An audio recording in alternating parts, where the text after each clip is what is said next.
give you one, Go ahead. one more example.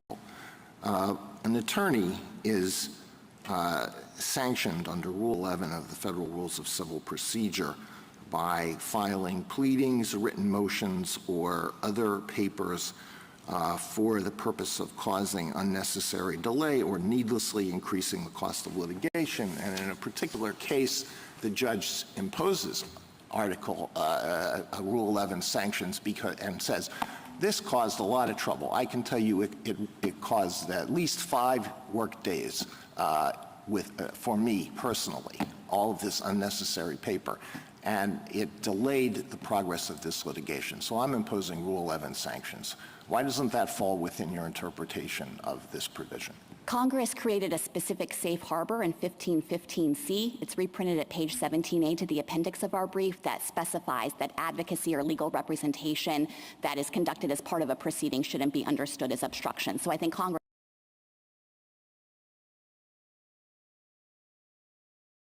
was itself trying to draw some lines around participation. But it falls with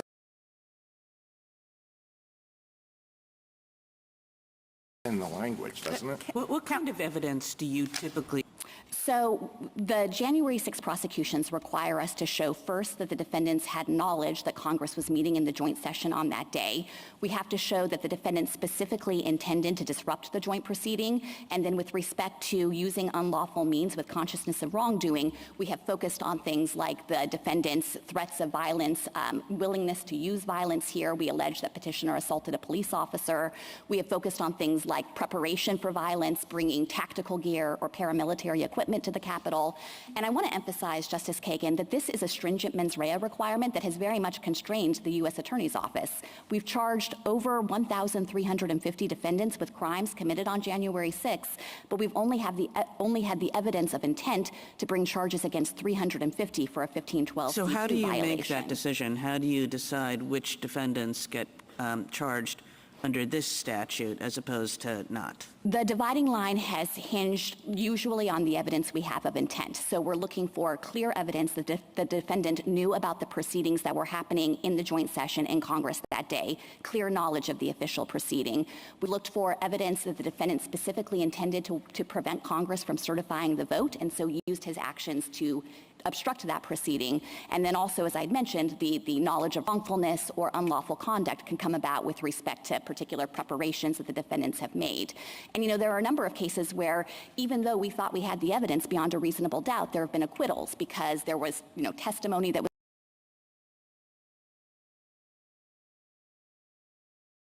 credited that the defendant thought the proceedings were over and wasn't intending. So even in situations where we think we have amassed evidence, we still haven't always been able to sustain these convictions, and it's because of the stringent mens rea. General, can I ask you about your obstruction theory?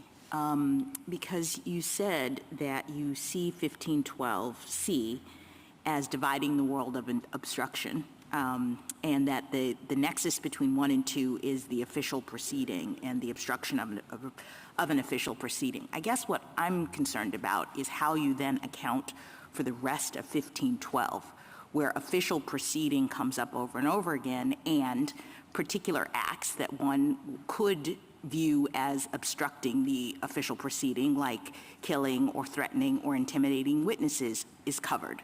So that if we read C2 to be obstructing an official proceeding, I don't understand what happens to the rest of those provisions. So to the extent you're pressing on the idea that there's surplusage, I don't think that that's true. There is certainly overlap or duplication. That's true on both of the readings in this case. I think in part it might even be more true on petitioner's reading, because he says that C2 is likewise focused on all of the evidence impairment ways to obstruct, interfering with testimony, interfering with documents, and so forth. And so that very same duplication is going to be present on his reading. But with respect to superfluity, our interpretation doesn't create any technical superfluity, and that's because each of those other provisions that you cited, and in fact, each of the other provisions of the obstruction laws cover situations that 1512c2 wouldn't cover. There are three principal distinctions. The first is that some of them have less than a corruptly mens rea. So for many of the provisions, they can be violated in ways that wouldn't require the government to prove corruptly, and it might mean that we could charge particular applications of those provisions under them and not under C2. The second thing is that some of the provisions sweep more broadly than an official proceeding. They apply in a wider range of circumstances. So that would enable us to charge in those situations where we can't actually prove the official proceeding element. And then third and finally, some of the provisions have a higher penalty specifically because they target more culpable conduct. And that's like 1512A, the one you referenced about killing a witness. There, the government would charge under that provision because it's subject to higher penalties than C2. All right, so there's no actual Can I ask you, superfluity. would the government necessarily lose in the sense that they would not be able to bring charges against some of the people that you have described with Justice Kagan if we looked at C2 as being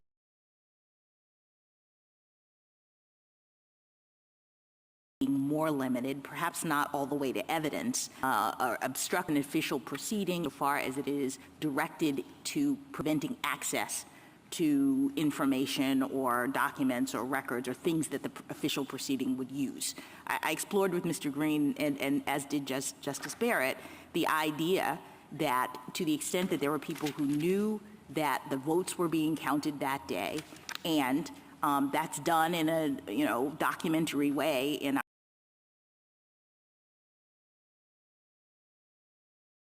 our system, their evidence or document interpretation of C2.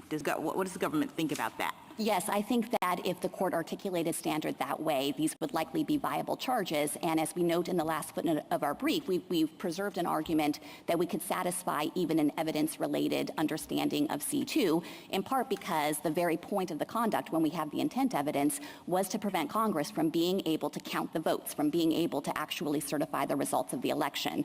Now, we'd obviously need to evaluate whether these charges can go forward based on whatever this court says, and I would very much caution the court away from any holding that would require specific evidence by the government of, precise electoral certificates or that kind of thing. Here, the point of it would be that those who came to the Capitol and engaged in this criminal conduct to displace Congress violently from where it had to be to count those votes acted with an intent to impair Congress's ability to consider that evidence. General, the district court and the dissent below had a different variation on the statute and how to read it. You were starting to explain that to the chief.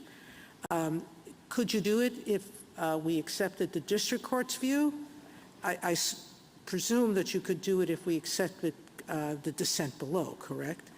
Yes. Yeah, so but your whole response to Justice Ketanji, to Justice Jackson, sorry, to Justice Jackson is that it assumes the dissent's view. I thought that Justice Jackson was potentially proposing even a broader view, including focusing on the availability part and making clear that when the whole point is to prevent the proceeding, including the consideration of evidence in the proceeding from happening, that could qualify. Okay. I think it becomes potentially harder on the Judge Katz's view and especially harder on the Judge Nichols' view, and that's precisely because Judge Nichols seemed to think that to prove obstruction, it had to be limited to taking action with respect to the documents themselves, and that would be a difficult standard for us to satisfy. You read our discussion on corruptly yesterday. It's clear. You've endorsed the Robertson view. Could you tell me what you feel about the Walker view, Judge Walker being part of the majority below? I assume you know that, but. Yes. So Judge Walker articulated an idea that corruptly has to turn exclusively on the government being able to show that the defendant sought to secure an unlawful advantage for himself or someone else. We certainly agree that that's one way for the government to prove corrupt intent. It's a way that has traditionally been deployed in the tax context because the very theory of the case is that the defendant is violating the tax laws or taking efforts to secure an unlawful advantage under the tax laws. But I think that it would be incorrect for the court to suggest that that's the exclusive mechanism for the government to try to prove corruptly. There are various other ways where we might have evidence of, as we think we do here, unlawful means committed with consciousness of wrongdoing, and there's no basis in the common law or in how the term corruptly has long been understood to limit the government's ability to prove it only with that one specific way that Judge Walker pointed to. The drawer in this case appears to be the fear that reading the government's view of either yesterday's case or today on its plain terms would make it so broad that somehow that presents a problem. I think the judges below struggled with that by saying that gets addressed in the word corruptly and in the nexus requirement, which is the point you made today. But neither of those two issues were resolved below because that wasn't the question below, correct? That's right. The only issue that the D.C. Circuit resolved was the meaning of the actus reus. And the only issue between us is whether we read the words, how we read these words. That's right. But I don't want to lose sight of the fact, as your question touched on, that there are inherent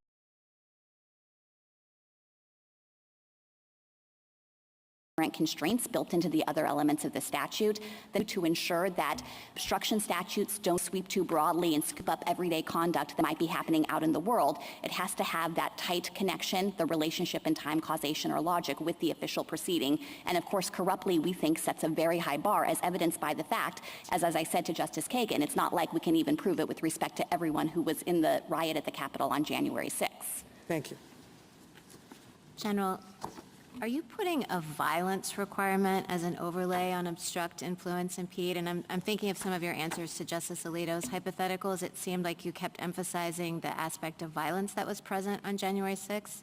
So am I understanding you to say there has to be some sort of violence, or no? No, we don't think that's a requirement under the statute. I think it will clearly be easier for us to satisfy things like the corruptly mens rea when we can point to action here, like assaulting a police officer that is obviously wrongful, unlawful conduct, and everyone knows that that's a crime and you cannot do that. What I was trying to say to Justice Alito is in situations where hypotheticals press on the idea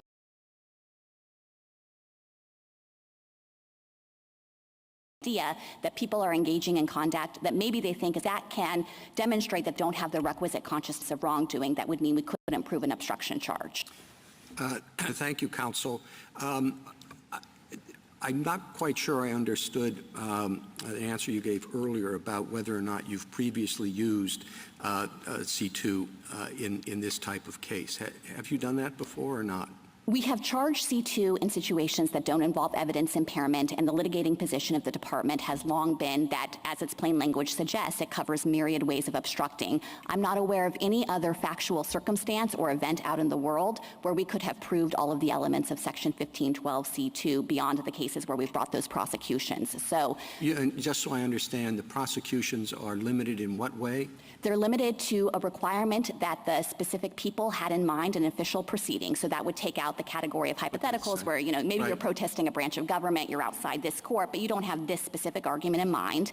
And then we would also need to show an intent to obstruct the proceeding and the nexus to the proceeding. And that can take care of, situations where maybe someone's pulling a fire alarm in a different building, but it's not even where the proceeding happens. In prior cases, you have applied C2 in a situation, not involving specific documents?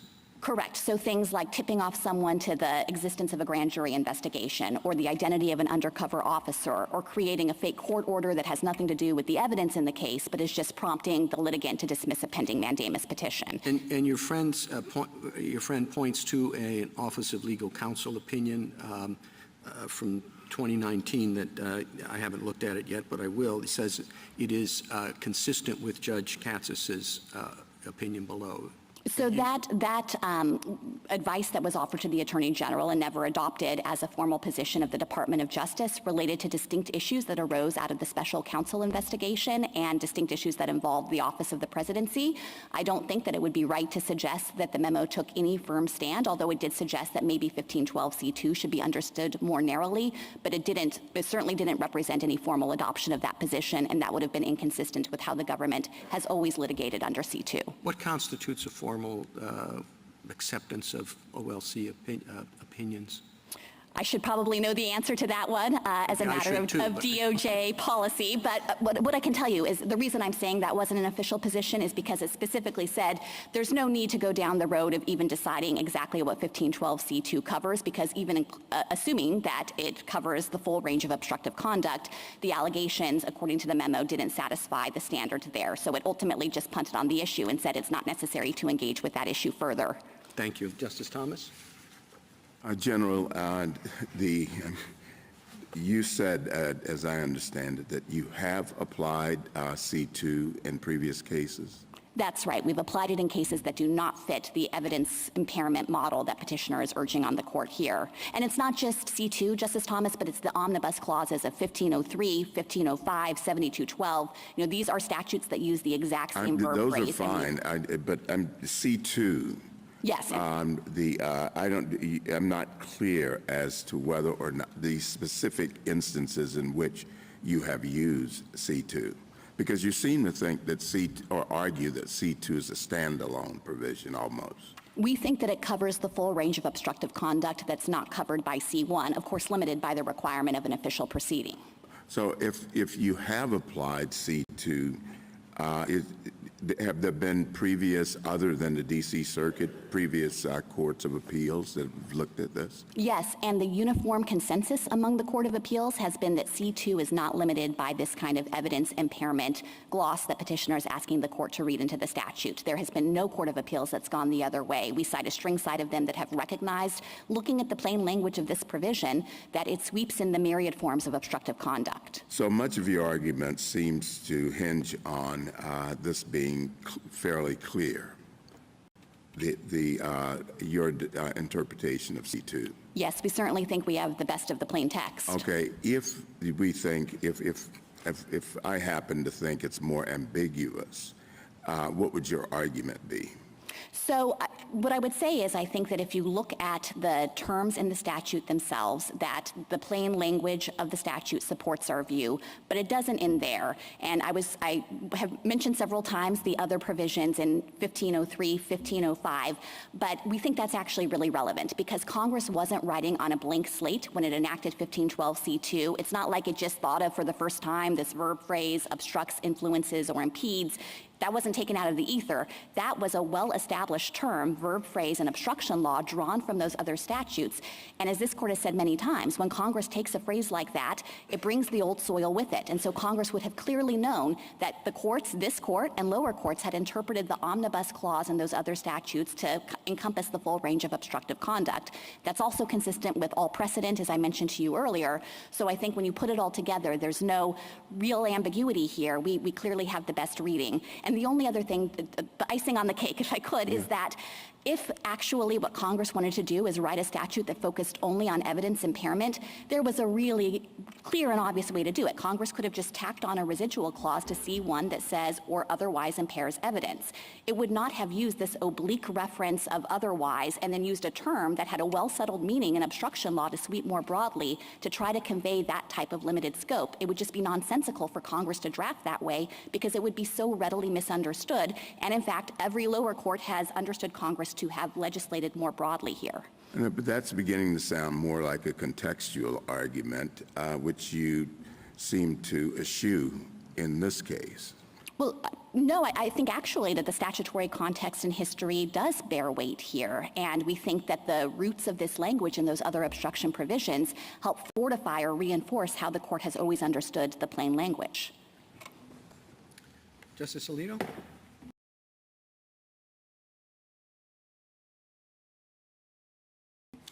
You argue that there's where does that come from in the text? That comes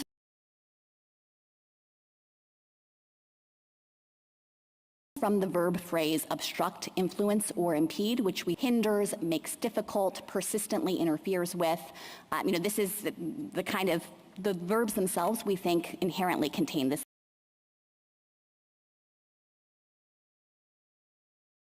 limitation.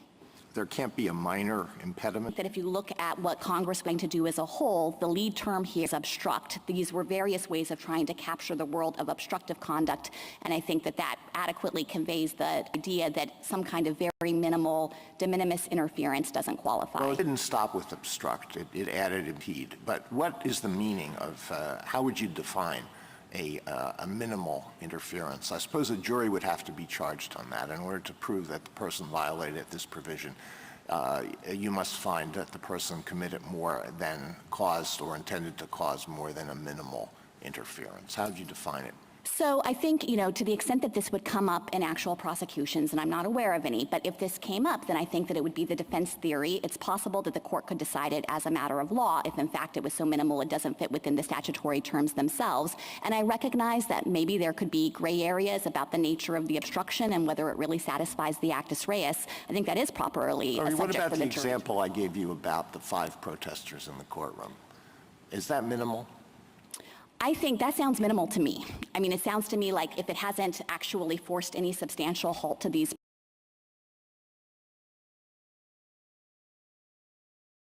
proceedings, it seems like that wouldn't pick up and track it. You haven't said anything about the surplusage arguments. Let me just ask you a question or two about that. Suppose someone commits conduct that falls squarely within 1512D. The person intentionally harasses another person and therefore dissuades that person from attending or testifying in an official proceeding. So you've got a clear violation of 1512D, punishable by no more than 3 years in prison. But when Congress added 1512C2, which seems to cover exactly that conduct, it said, well, the punishment shouldn't be, you could punish that person for up to 20 years. There's a key difference between 1512D and 1512C in that D doesn't require the intent to obstruct. And so the effect of the defendant's harassment action is to prevent the testimony or the production of the document, but the government has not read that statute to require an actual intent to obstruct, which I think means there are certain factual scenarios where the government might be able to prove a 1512D offense without satisfying C2. But I do want to be responsive to the broader concern that there's something anomalous about the 20-year penalty here. Let me say at the outset that no matter which statute the government charged under, with respect to all of the relevant obstruction statutes here, they would be funneled through the same sentencing guideline. So the charging decision wouldn't make a difference with respect to the sentencing range. And the concern you have with the hypothetical arises equally on petitioner's reading, because so too, everything that would be covered in 1512D falls within his evidence impairment limitation. So I don't think the existence of a statutory max when there's no mandatory minimum should drive intuitions about how to interpret this provision. Well, I'm not sure that's the correct interpretation of subsection D. How about 1512B, which also has a 20-year penalty, but it seems to be completely subsumed by C2. I think there is a lot of overlap between B and C. I don't deny that. Again, that would be true on either reading because B is paradigmatic witness tampering. And so even on petitioner's understanding of the statute, there would be equal duplication there. What I would say is there's no actual superfluity because there are ways of violating B that wouldn't fall within our understanding of C2, including acting in a misleading manner towards someone, which wouldn't necessarily satisfy a corrupt intent definition. Really, you think you could knowingly threaten or corruptly mislead someone? I don't understand that argument. So my recollection is that there are multiple different means of carrying out that offense. Of course, something like threatening or corruptly persuading, that's the kind of duplication I was referring to earlier. But another way you can violate B is through intentionally misleading someone. That wouldn't necessarily require corrupt intent.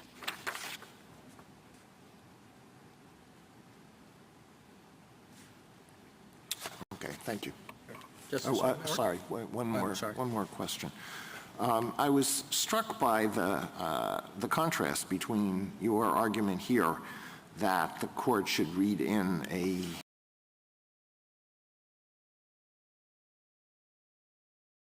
minimal exception with Herm in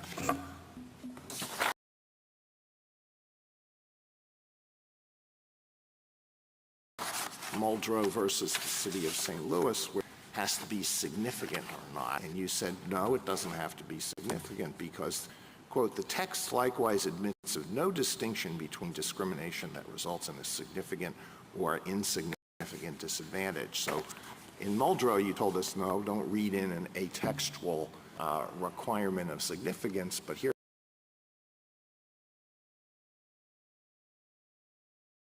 you seem to be arguing, yes, you've got to read in and... No, that is not our argument here. We are grounding that in the text. So we're not suggesting that there's a basic de minimis principle that applies throughout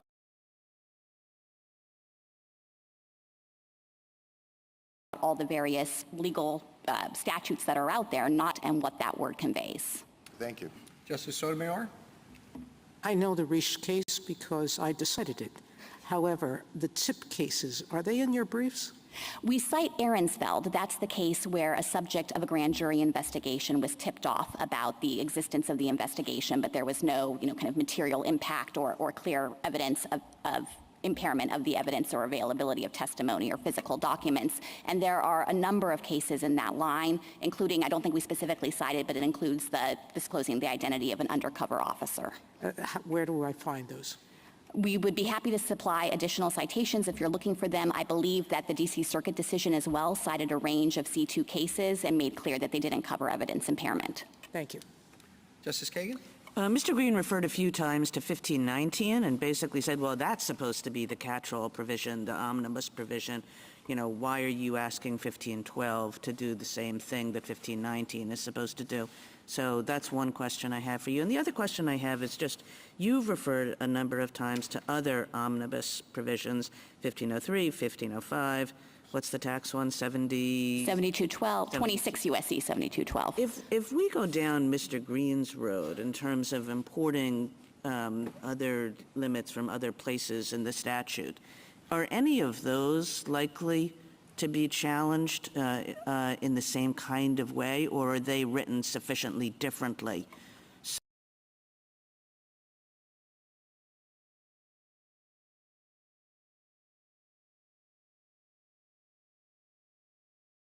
so that we wouldn't have to worry about that? In fact, Yates drew a direct comparison between 1519 on the one hand, which it said was a more narrow obstruction provision based on some of the contextual clues there, and 1512C1 on the other hand, which has the phrase record, document, or other object, and said, well, that's the broad obstruction provision. That's the one that's intended to be codified in this broader prohibition that's aimed at official proceedings, and that C1 language is actually quite broader and would scoop up the entire world of physical objects, in contrast to the narrowing interpretation the court accepted in Yates. So I don't think the idea that 1519 was the broad catch-all can in any way be squared with what that statute says or how this court interpreted it in Yates. And instead, I think that the example to draw from Yates, or lesson to learn from it, is that this court recognized that Congress was plugging the specific hole in the Enron scandal, and it did so with overlapping provisions, 1512C1 and 1519, but it was 1512 that the court pointed to as the place where you would sensibly locate this broader provision that aims at the full range of obstructive acts to catch the known unknowns. With respect to the question, I'm sorry, now I'm forgetting the second question, about the other statutes and whether they would be endangered. I would be concerned about that. I'm sure defendants would try to make arguments. The language, the verb phrase is exactly the same, or in different order sometimes, but it obstructs, influences, or impedes. And so the relevant verbs in the actus reus would be similar. There are different direct objects there. For example, in 1503, it's the due administration of justice. In 1505, it's the administration of the power of Congress's inquiry and investigation. But it's not clear to me whether defendants might seek to try to now artificially limit those clauses beyond their plain terms, even though these kinds of provisions have been in the obstruction law. I think it traces all the way back to 1830, and they've never been understood to have that kind of narrow limitation to evidence impairment or anything else. Thank you. Mr. Gorsuch? Justice Kavanaugh? I think the key word is otherwise, and trying to figure out what that means under our established principles of statutory interpretation. It would seem to trigger justum generis under the Begay precedent, and you've used the phrase a few times, catch-all provision, as does your brief, and Scalia Garner book describes justum generis as how you interpret catch-all provisions. Does justum generis apply here or not? No, we don't think it can sensibly apply here. So the court has said many times that otherwise is a natural way for Congress to create a broad catch-all category. And I certainly don't dispute that there can be situations where you have a parallel list of nouns or a parallel list of verbs where the court might further think that justum generis principles apply. But that's just not how 1512C is structured. It has, as I've mentioned, its own complex internal structure. You've got the mens rea requirement that's unique to C1 and Congress did not transplant that into C2, that triggers the other canon that when Congress uses disparate language in two adjacent provisions, usually it means something by that. So I think that this just isn't the kind of situation where the court could sensibly apply justum generis. And the other thing I would say is that, if the court goes down the road of trying to glean some kind of requirement from C1, the other reason the canon is inapplicable here is that it's not evident on its face what the common attribute would be, and that just relates to the Nichols-Katsas dispute. As you know, that's true in almost every justum generis case, and the treatise explains that as well, which is it's hard sometimes to figure out what the common link among the words in the phrase is. So I don't think that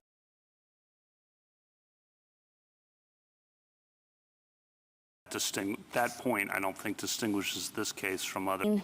Speaker of English would recognize that usually the common link or the connective tissue is the language that follows the word otherwise. That's the congressionally approved similarity. That's what C1 and C2 have in common. They both relate to obstructing an official proceeding. And, I recognize that petitioner has invoked Begay. Your question touched on it. But the statute in Begay, which we think is not the model of statutory interpretation to follow here, the statute itself was relevantly different. It had a list of nouns, and so it was the kind of statute where potentially a justum generis could apply. What about the contextual points, a couple of them that I think have come up, but I just want to make sure you have a chance to respond? That it would be odd to have such a broad provision tucked in and connected by the word otherwise. I don't think that the placement in the statute is odd at all for a couple of different reasons. One is the point I was trying to make to Justice Kagan about this court's own recognition that 1512 is one of the big obstruction statutes. This is the statute that is aimed generally at official proceedings. It's not more discrete, and there are other provisions like 1519 and some of the ones that come right before it that are more narrowly confined and are intended to reflect discrete circumstances. That doesn't describe 1512 at all. So when Congress was trying to broadly prohibit obstruction of official proceedings, 1512 was exactly the right place to go. Then petitioner says, well, Congress buried it in the middle of the statute. But I think it's actually quite explicable when you look at how the other provisions are structured. 1512D, which I was discussing with Justice Alito, has a much more minimal penalty and doesn't require the intent to obstruct. So it made sense to put 1512C before it, but also after 1512A, which is the most serious obstruction, like killing a witness, punishable by 30 years or up to life. Last question. There's 6 other counts in the indictment here, which include civil disorder, physical contact with the victim, assault, entering and remaining in a restricted building, disorderly and disruptive conduct, disorderly conduct in the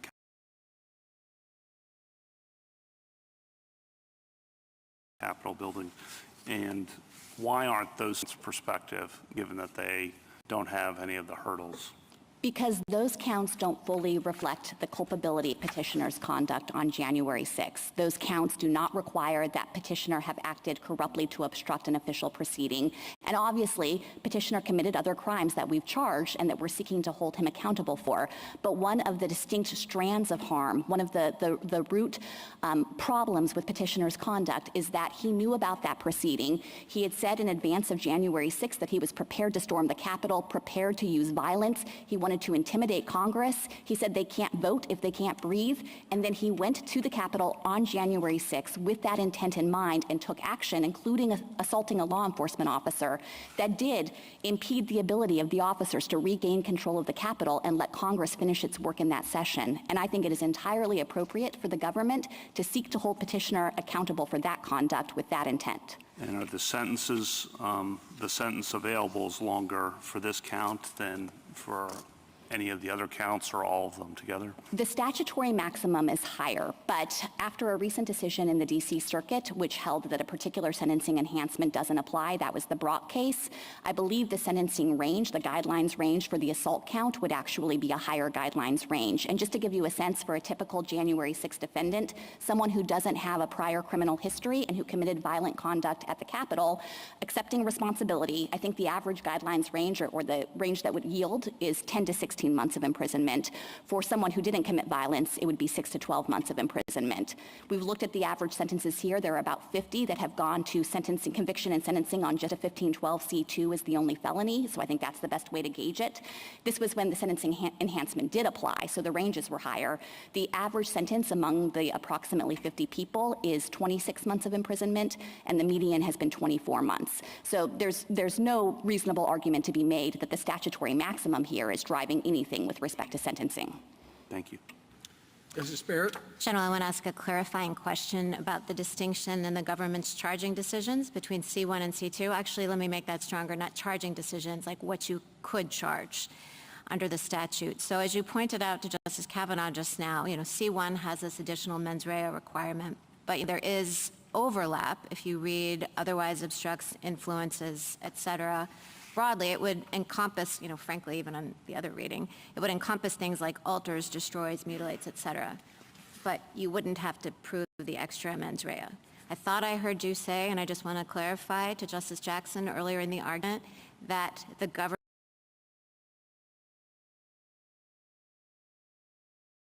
government could not charge an alteration. Me too. Am I? That's correct. We usually charge the specific paragraph, and so if the conduct fits within C1, we would charge it under C1, and that would be the proper place to locate the charge. And is that charging, is that prosecutorial discretion, or do you think the statute would permit you to charge it under C2, thereby escaping the specific intent requirement? Well, let me say that there is a specific intent requirement under C2, so there's no distinction between them in that regard. Right, it's the intent to obstruct the official proceeding. So you're right that we wouldn't have to prove intent to, mutilate a document or something, but we would still have to show the intent to obstruct the proceeding.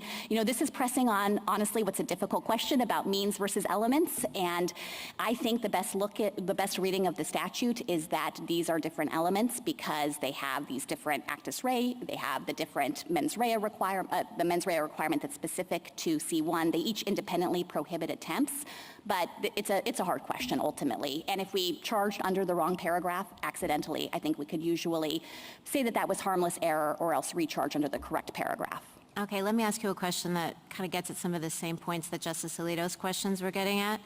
So what if on January 6th, the Capitol itself had not been breached, the protest is going on outside the Capitol, stop the steal, police are, in megaphones saying disperse, disperse, they're too close to the Capitol, their goal is to impair, impede, stop the proceeding, stop the counting of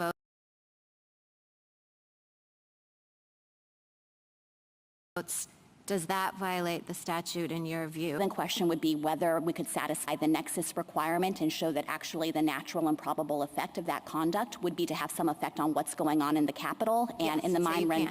You can. Yes, so if you're assuming that the same thing happened where Congress had to go into recess and couldn't hold the joint session after all because there was such a security risk, I think that probably would be chargeable if we had the intent evidence. Now, as I mentioned before, even with respect to the riot that happened, which was a much more serious breach, we don't have that evidence of intent for everyone. But if we had, for example, organizers where it was absolutely clear that they were the ringleaders who had intended to obstruct and undertook the action with that specific intent and did so knowing it was wrongful, and especially if they went, I'm assuming you're saying they're in the unauthorized area right outside the Capitol, that is unlawful conduct committed with consciousness of wrongdoing if we have the proof of it. Let's say that I am having a hard time accepting your limiting construction of the verbs obstruct, influence, or impedes to have this extra element. Tell me why I shouldn't be concerned about the breadth of the government's reading, just relying on corruptly and the nexus requirement. Should I be concerned, or could you just embrace it and say, yeah, there might be some as-applied First Amendment challenges or that sort of thing? I mean, can I be comfortable with the breadth if that's what I think? Yes, you can be. You certainly don't have to agree with us.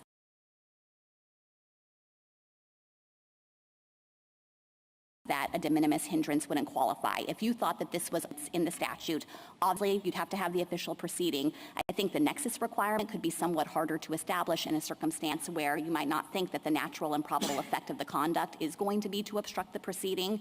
You'd have to show that the defendant knew that the natural and probable effect would do that. You'd still have to show the corruptly mens rea. And as you mentioned, even if you could show all of that, if it were a circumstance that really did infringe on First Amendment rights, there would always be the backstop backstop of an as-applied constitutional challenge. Do you think it's plausible that Congress would have written a statute that broadly? I mean, let's say that I think that Justice Alito's example of the protesters in the courtroom, you know, let's say it's corrupt and it impedes the proceeding because we have to go off the bench and things are stopped. Let's say I think that that's covered by the word impedes, and there's the nexus and it's corruptly. Is it plausible to think Congress wrote a statute that would sweep that in? Yes, I think that there are a lot of legitimate ways to try to voice your dissent if you disagree with what the court is doing, but one of the ways you cannot do it is come into this courtroom, halt the proceedings, force the justices to leave the bench, and do it with the intent and the corrupt mens rea. I think that Congress could think that is a severe intrusion on the functioning of our government and want to protect against that. And again, the 20-year statutory max, of course, is just a max. There's no mandatory minimum. So Congress would have recognized that sentencing courts would use their discretion to tailor the actual sentence to the facts of that specific offense. Thank you. Justice Jackson? So you've emphasized several times that Congress wasn't writing on a blank slate in 1512C, but do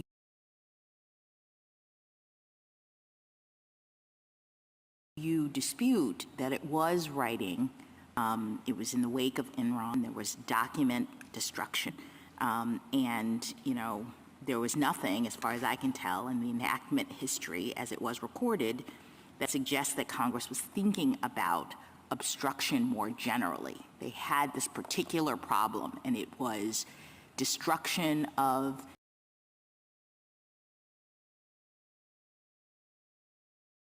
information that could have otherwise a little bit more as to why we shouldn't think of this as being a narrower set of circumstances to which this text relates.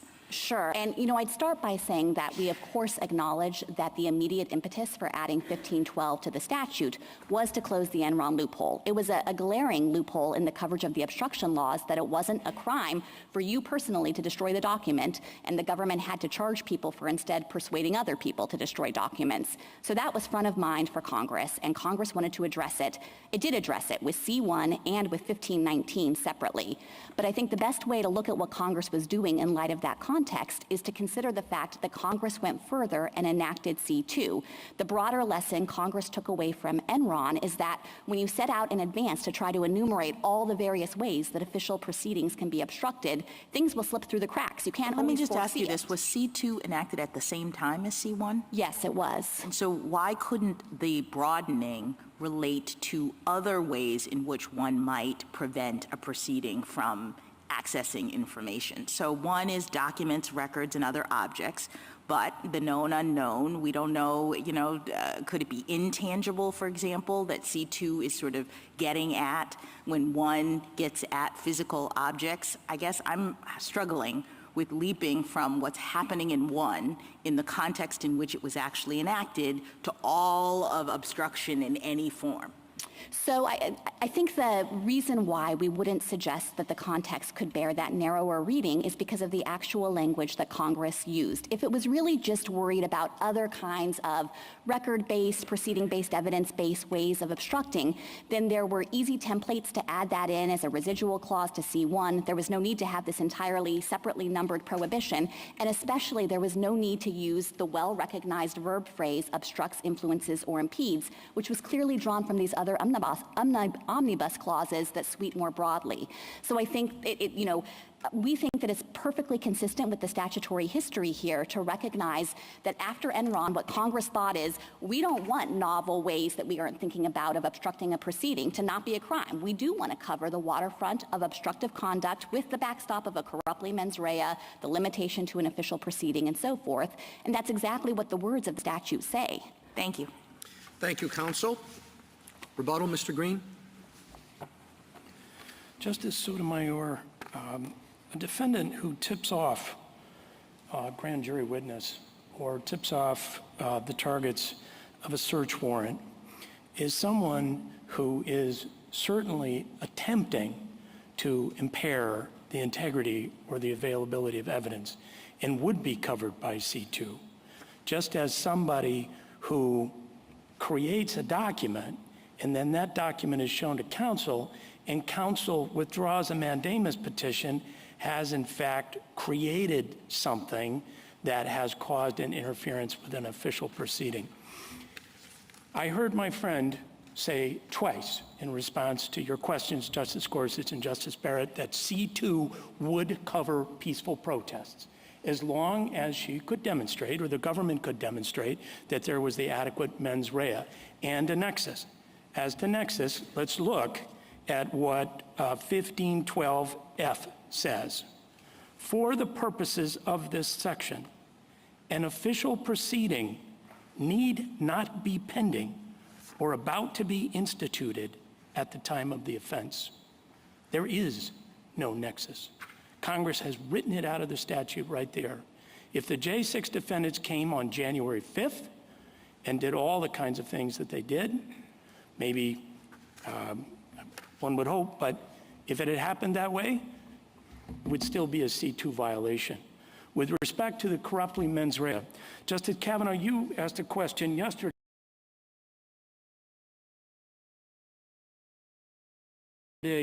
about the fact that because the government's allegations are taken as true at the motion to dismiss stage, and I think that's exactly right.